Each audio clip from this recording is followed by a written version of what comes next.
Real VR Fishing is the most realistic VR fishing game that I've ever played. You can either play seated or while stood, and you can actually physically walk up and down the bank a little bit thanks to room scale. There is 3 different difficulties that you can play on: normal, hard and expert. The difficulties work really well here for a fishing game. They do essentially mainly play out in the same way, as you will be doing the same movements to catch fish, but the higher the difficulty you play on, the less guidance you're given, which makes playing on higher difficulties a much more realistic fishing experience. On normal, you wear some glasses that show you whereabouts the fish are, and how likely each one is to nibble at the lure you're using, thanks to them being colour coded. When they do bite, you must pull your rod backwards, and the fight begins. When playing with 2 touch controllers, you must actually use one hand to hold the rod and the other one to reel in. It does feel great. An icon appears that shows you the tension on your line. If you stay in either the blue or red sections for too long,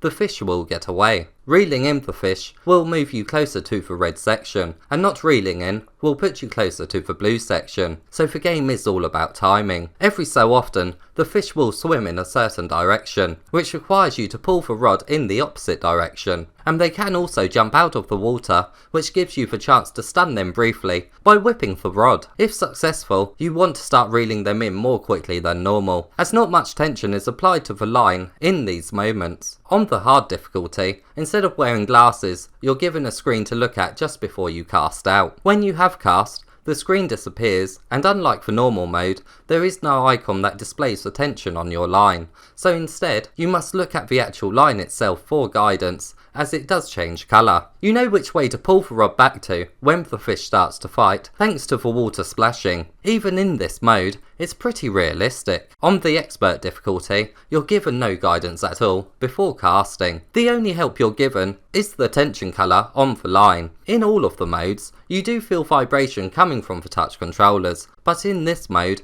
you really do notice it a lot more, especially when you get a bite from a large fish, as they will instantly start to swim further outwards. If you reel in much at all during these moments, the line will snap, so taking into consideration the touch controller's vibration really is a must. When a fish is close enough, you can yank the rod to pull it out of the water. The fish really do look stunning, especially in a daytime location, as the sunlight hits them and bounces off their skin. You can rotate the fish using the analog stick, and they are animated. They do look very realistic. Stats are displayed for that fish, including its weight and length, and then you can decide whether to release it or keep it. Releasing it gives you XP, and keeping it gives you credits, but until you have unlocked all of the 15 locations, you really want to release the fish, as the experience is tied to unlocking new stages. You can earn quite a bit of credits from completing challenges that are found in your home. A lot of these will just unlock naturally whilst you play, which makes keeping the fish for credits a little bit pointless at the start of the game, but keeping them does have another benefit too. If you keep 5 of the same type of fish, you can place one of them in your aquarium. You can also buy decorations for it. This, along with the challenges,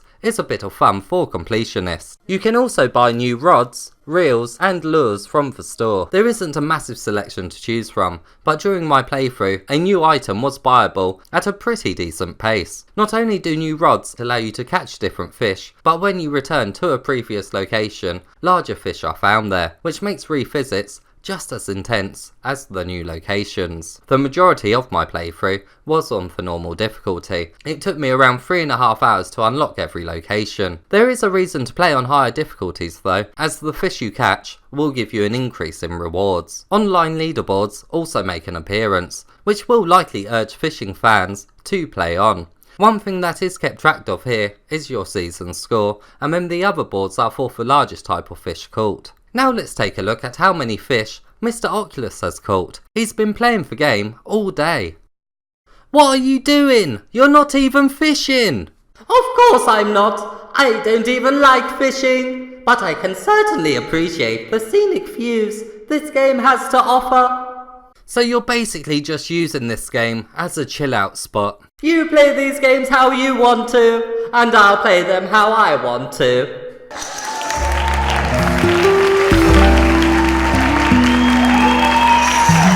The game really is beautiful. It's stunning whether you're fishing in one of the daytime locations or in a nighttime one. In the daytime, the sun glistens over the water, and at night time, distant lights are reflected from the top of it. The superb visuals actually distracted me a couple of times when I was reeling in the fish when I first started playing, especially when a duck or a flock of birds passed by. It simply looks so real. Even the cities far off in the distance appear to have some life, as you can see vehicle lights moving along the roads. The locations were one of the main reasons that the game got me hooked. I just couldn't wait to unlock the next area so that I could spin 360 degrees to take in all the sights around me. You really can lose track of time in these places. Luckily, if you have been playing for a long time and your arm starts to ache from reeling in so much, you can change the controls to only include one touch controller. This allows you to simply hold the trigger button down to reel in. It's obviously not as realistic, but its inclusion is very welcomed. Also very welcomed is the ability to play your own music by adding them to the music folder on your Oculus Quest using a PC. As you can see, Mr Oculus likes this feature quite a bit. Don't you, Mr Oculus? I said you like the fact that you're able to add your own music, Mr Oculus. Oh, I don't know why I bother.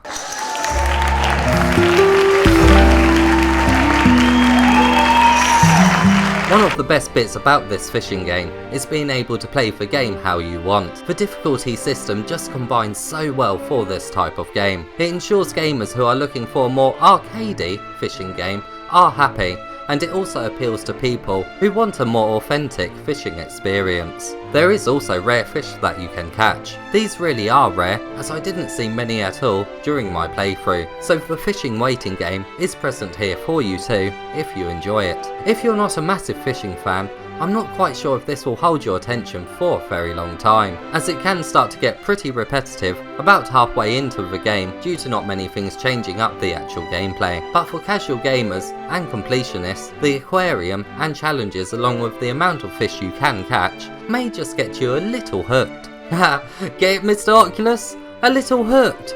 Mr Oculus. Mr Oculus! I heard you the first time. Just leave me alone. What does one have to do to get some peace around here? Fine, I'll let you carry on with your classical music. What song are you listening to anyway?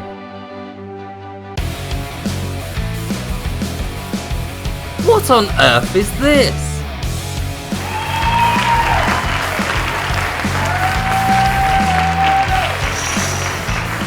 Mr. Oculus.